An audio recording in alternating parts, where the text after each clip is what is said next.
Hi everyone, this is CricketSong with Lunar Wisdom, and this video is going to be answering the question, is it possible to stop a spell once it's been cast?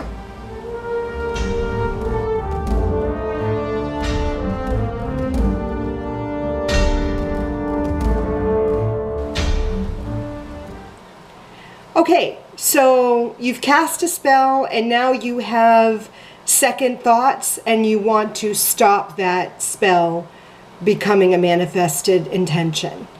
Is that something that is possible? Well, let's start with the definition of a spell. I define a spell as a conscious and deliberate specific attempt, ideally a successful one, to harness and manipulate energy that flows according to a formula crafted by the witch in order to achieve a desired outcome. Spells are an act of magic and may be of a spiritual nature, theurgical, or a physical nature, thaumaturgical. And the nature of a spell is magic. And if you're familiar with magic, you know it is comprised of the will and the emotions of the witch, combined with the powerful energy that he or she has raised in order to propel their desire into manifestation. Now, once that energy is in motion, we know, because Sir Isaac Newton presented the first law of magic, that it stays in motion. So the first law of motion, also known as the law of inertia, it states in non-scientific terms, an object at rest stays at rest, and an object in motion stays in motion with the same speed and in the same direction unless acted upon by an unbalanced force. So in most circumstances, I would suggest that once a spell is cast and the magic is released towards its intended target, it cannot be stopped or recalled, as supported by the law of motion.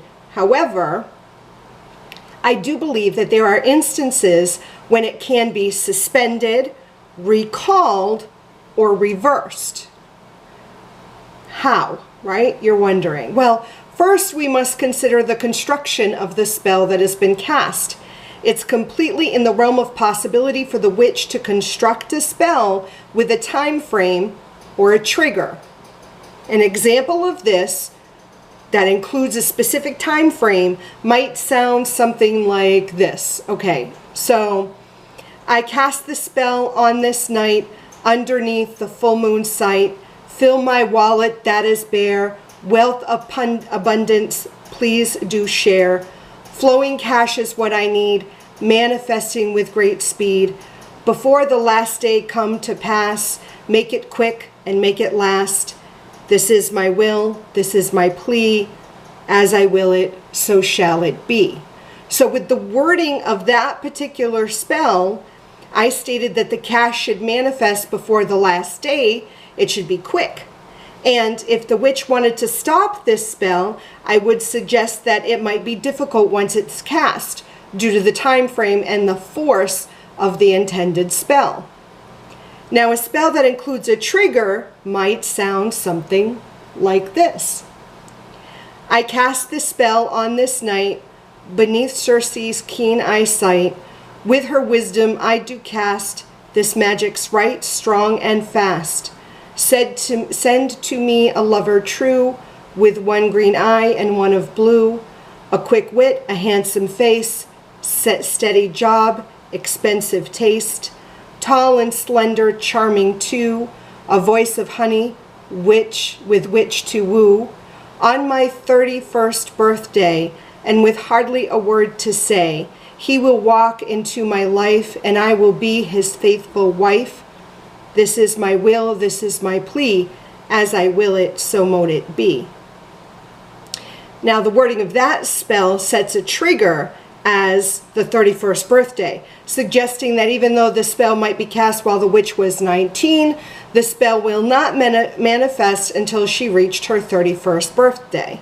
Now this would be an easier spell to stop due to the trigger that was set within the incantation, especially if the spell was cast many years prior to the actual trigger date, as this witch would gain the time to build a momentum of energy or force which she could use to stop the original casted spell. Now, why would momentum of energy or force be important? Well, let's refer back to Newton's first law of magic and look at that second part. So the whole law of magic again is an object at rest stays at rest, an object in motion stays in motion with the same speed and the same direction, unless acted upon by an unbalanced force. Now, an unbalanced force is the key to counter a spell. If there's an intention that is stronger than the original, it has the ability to shift the trajectory of the original spell's intention. So in essence, a spell can be stopped, but it would take work and effort. For the original spell to be stopped from manifesting, a witch would be required to build a power greater than that which was used to propel the original intention towards its target. Usually I find this is done most commonly with counterspell castings being used to negate the original intention. It's easier to force something off its set course than to completely reverse the direction of the original intention. So ideally, a witch should not be concerned about suspending, recalling, reversing, or stopping a spell once it's cast, because with proper preparation, including contemplation, meditation, counsel from spirit, I would find it's best to allow all castings to take their course and manifest. I allow this to happen even after casting, even if I start second guessing my workings, because usually the original spell is what is best for me as a witch. What are your thoughts in regards to reversing or stopping or countering a spell cast? I'd love to hear your thoughts either in a video or in a comment to this specific video. Until next time, I love you. Blessed be.